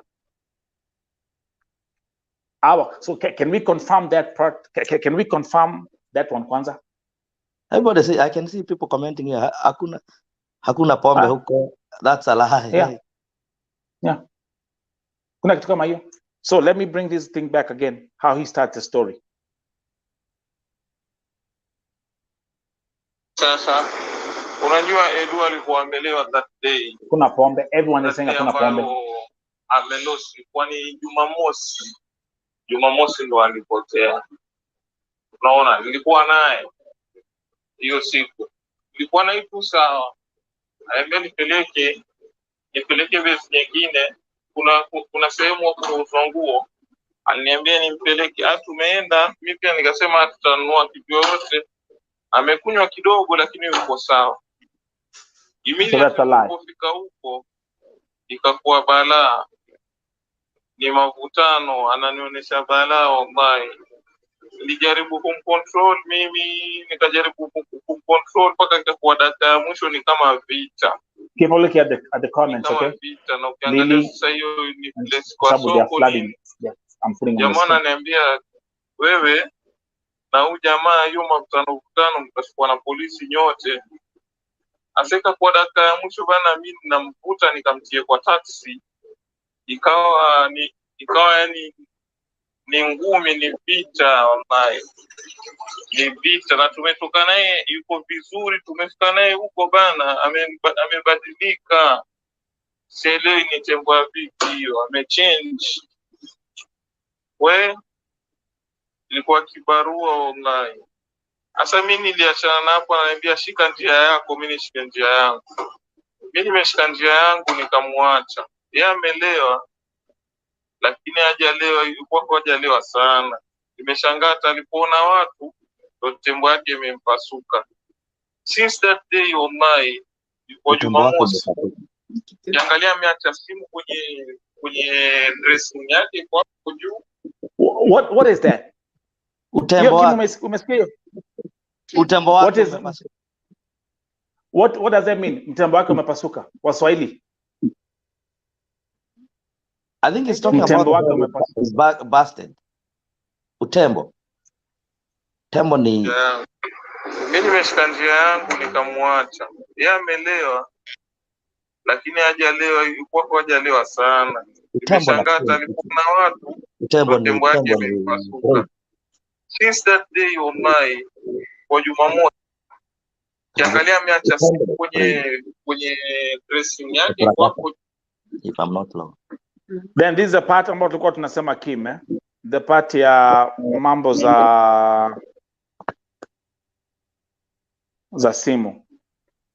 Nimeshangaa alipoona watu ndo tembo yake imempasuka. Since that day wallahi, kwa Jumamosi kiangalia ameacha simu kwenye dressing yake kwa hapo juu, na share naye room moja. Dressing yake kwa hapo juu, ameacha simu hapo kwa dressing. Yani ameondoka tu hapo na ikama. Lakini nimeripoti kwa manager wa housekeeping hapo nyumbani kwetu, amepigia simu hii kampuni yetu, watamtafuta kama alishikwa, kampuni ndio itamtafuta huko police station nini. Tuombe Mungu tutakuwa sawa. Okay, next question. Lily. Yeah. And Esther Wangari. We have his number, right? Yes. Can you text it to me? Okay. Esther will text it to you. She just stepped out briefly. She'll be back. She'll text you. Esther will text me that number. Will text the phone number to you. And I feel he knows more to that, because how did he sleep for 2 or 3 days before even saying anything? Because it's my sister who asked him, how come I can't get to my husband? He didn't say anything. I just sent Kim a voice message. I recorded when the sponsor in Saudi Arabia called me, because the ministry called the agents, both sides in Kenya and in Saudi Arabia. That's right. And we wanted to know what happened to him and how he was before that, how he was faring in Saudi Arabia. And now the ministry got to the sponsor in Saudi Arabia. He's an Arab, and And now the Arab person, that the Arabian guy, called me, and I recorded that call. I just sent to Kim. Maybe he can listen to that. And Can you send it to Mother? he was trying to using my explain phone. what happened. Yeah. Send to Mom, because I'm using this phone, and I'll probably go off. Oh yeah. Send it to me on the other cell phone. Yeah, Mother. Okay. I'll send to Mom. So I can listen to yeah. Nelson, I'm ready. I'm ready. The sponsor kept saying that he's checking up on him, but he never mentioned him being dead or him being removed of any organ. And as you saw, the person who was taking the video is also employed by the same sponsor. So that was how we were alliancing, the sponsor and the person who took the video and us. That is how we got to get hold of the video. And but then since then he hasn't called again, so we don't even have his number. But I know probably the other agency in Kenya knows how to contact him. But then they keep wondering, they keep asking, because they had called last night, to ask whether the papers have been signed, because they are getting reports from the embassy that the uncle sent my sister's ID and the mother's ID and his ID as I think he's the spokesman of the family or something. He sent the IDs to, I don't know where, but they got hold of the IDs. And that is how it's where my sister comes, and she's saying she has not signed anything. They shouldn't fake her signature. They shouldn't like wasimwekele anything ati yeye because ni kama wanataka kumwekelea so that whatever they do, then blood will be on my sister's hands. Hataki hiyo kitu yote. Amesema hataki hata sign anything. Nah, when this morning when the uncle called my sister, she left very early. So when I woke up, I didn't find her. And she was given some papers to sign. So when they came for the ID, I tried talking to the uncle, and he was very arrogant, and he did not even speak to me. He refused to speak to me because I asked, what papers, what documents are you trying to give my sisters to sign? Because already we knew, because that doctor in Al-Imam Hospital kept calling my sister, asking her to either say yes or no for organ donation, of which my sister already declined.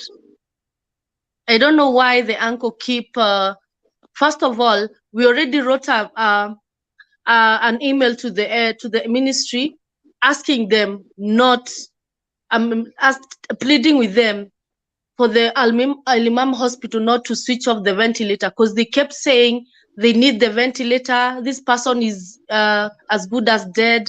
Just tell us whether we should remove the organs because we need the ventilator. So my sister, the reason why we went to the Ministry of Foreign Affairs was because she wanted them not to switch off the ventilator, and she wanted them not to remove any organ.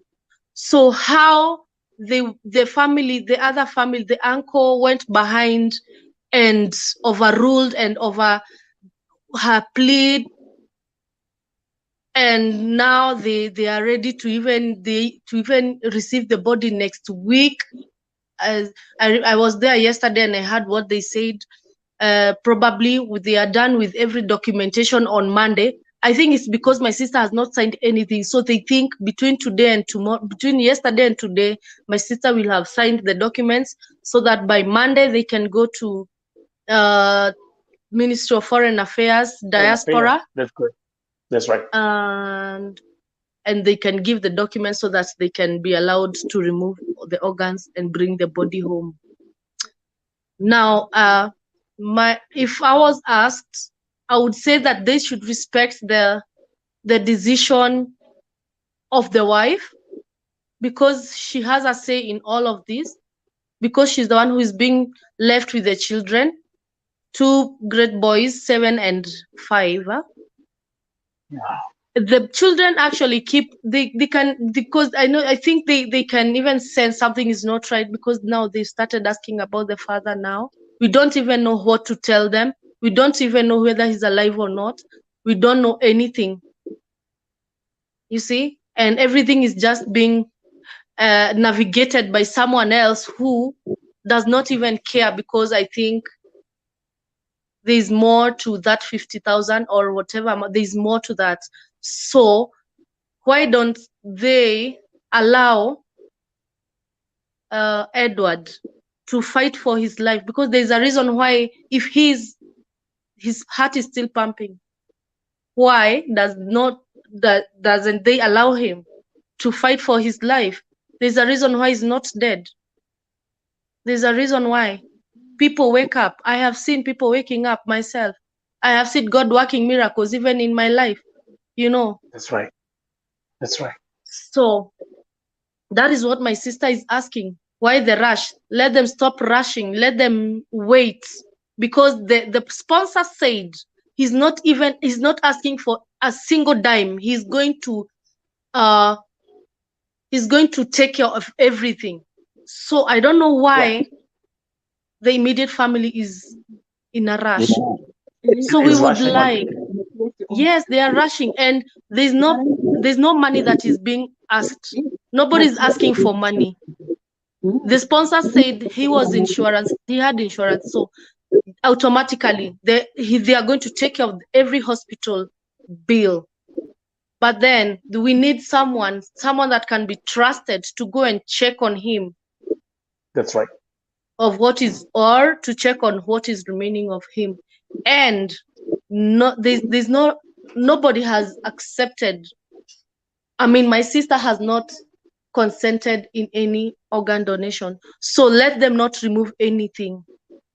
And probably if he dies due to God's will, my sister says she's going to accept that, and he's going to bury her husband and mourn her husband. But right now, I'm telling you, my sister she's not accepting that. She says she needs to know the truth, how he died, and his condition at the moment. She wants to know. Right. It's not because of Edward only, but because of many other people in Saudi Arabia. That's right. That's right. Yes. So change starts within us. It starts with me. It starts with you. It starts. Oh, yes. Absolutely. And this is the right platform right here. This is Vote TV, my sister. And here we move different. And by the way, let me say, Kim, thank you very much for reaching out to me. Thank you. Thank you very much. I'm dealing with so many cases, and you are my witness. I know. Jacinta Mogore, let me break some news for you guys.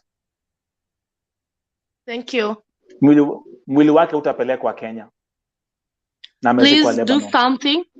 Yes, please do something. Please let us get to know what we need to know, because truly this is a very hurtful story, and it's going to affect my sister forever if it doesn't get solved the right way. To the Simon Chege family, thank you. Yeah. Same story like Edward, but now Chege is coming in a coffin. Again, could it be, for example, Kim and Mom, to the way how? Could it be, for example, that the same thing happened with Simon Chege? So, and by the way, they did not, because this family they don't have anything. They don't know about the rules. It's a family from Nyandarua, Maema. I even had to explain to the family, some of the members, how to use WhatsApp.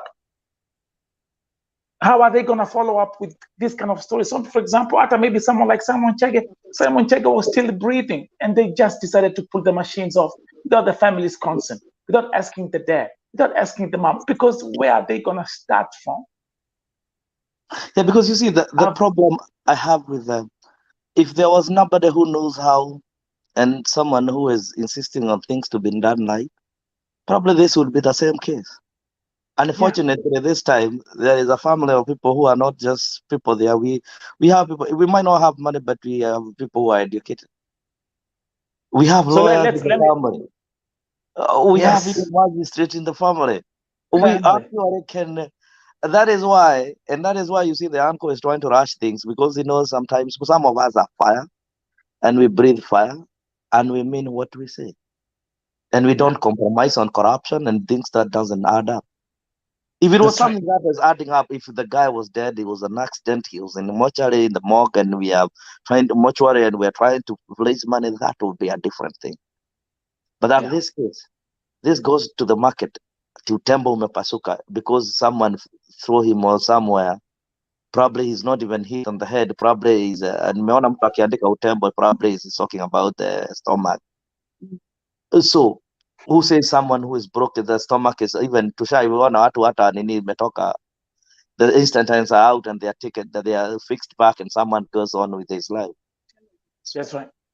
So, and how did he know? I mean, make me understand, how did he know this utembo umepasuka? And again, utembo umepasuka ameenda hajui kama ameshikwa. Wacha tugojee mambo mazuri. Wacha nisema hivi Kim. Let me say this, Kim. Mwenye Kiswahili mingi amejichenga na Kiswahili yake. Yeah. Si wata sisi ni mafala, si ati watu wata sisi tunaongea. Anasema mara tukifikiria utembo umepasuka, sijui ninamwona hapo, ndio nilimwona mwisho. Basi kama ukamwacha, ulimwonaje? Did you see him in the air, in the vision? Are you omnipresent? Where are you in this? It's crazy. It's crazy. Give me a break. I mean, I might not be an investigation officer. I might not be a whoever DEA or whatever you call them, but the DEAs. Fact is, but we got common sense though. Yeah, we got common sense. The fact is, it tells you are giving 5 stories in one sentence. That's right. That makes sense. Simu iko hapo, utembo umepasuka, umepigana kwa soko, umelewa. Okay, I believe the people can get pombe in Saudi Arabia. I know that is true, but you cannot drink it on. Si kama ni kwa soko, si kama vile kuku tunaenda club tunasema wewe tukutane hii club fulani, ama uende Kenya ukutane na mtu Nairobi club. You can't do that. The other things I believe in Saudi Arabia, even if they will drink and stay indoors so that they cannot be caught. I don't think this guy was stupid. He has been in Saudi Arabia for almost a year, so he knows the rules. That's right. That's right. So I don't think he wanted to go to the jail. And I also, when you see the sponsor says he was ready to pay for the bill, meaning this guy was good, hardworking, doing the right thing. That's meaning right. The sponsor probably has nothing to do with it, 100%. Because if the sponsor is willing to go extra mile and let that guy be in the machine because he has insurance, it means the guy was a good worker. And means that the guy, when they are saying that alienda kutoa siasa, alitoa fujo, na mmeenda na mtu akatoa fujo, alitoa fujo na ni mlevi, na unamforce kuingia kwa taxi ukamwacha. However, you leave this guy at what time? That's right. I need to know this guy. I need actually to see his face and the picture, because I would like to bust him and find him wherever he is, because I believe there is something we call, we need to start having this fear that people will give us story, buy them and bury them and say it is okay. Because he's a son of another poor woman who cannot manage to raise the kids, and the kid cannot manage to go to get a good job in Kenya. It has been business as usual, but it has to change from now. Because you see, in my opinion, I believe that the Saudi authority knows what happened. If not Saudi authority, there is someone, these guys, either they're having a cartel, selling some organs, and they're using it as an excuse. Alikuwa amelewa. Now you're speaking. I am asking, I want the people who listen to me and who lives in Saudi Arabia, who in their right mind? Who in their right mind in Saudi Arabia get drunk and gets out? I know people can drink. I know I've seen people drunk in Saudi Arabia. Yes, they do. But they drink together in the house, and they probably would do a video in the house, not even showing the location, because they would be busted and probably put on the next plane going back to Kenya. They would be deported. And that is the Kim, let's do this. Kim, I'm going to do this. We got 47 seconds. We're going to do another special segment, but allow me to say this. Officially from now, VOTV will continue to declare Edward Gathungu is brain dead. Exactly. And we all agree on that. Mom, Exactly. that's the verbiage. Team, that's the verbiage. To all the viewers, mumekuapa, mumesikia, mumejionea. Let's wait for part 2. Have a good night. Thank you very much. Thank you.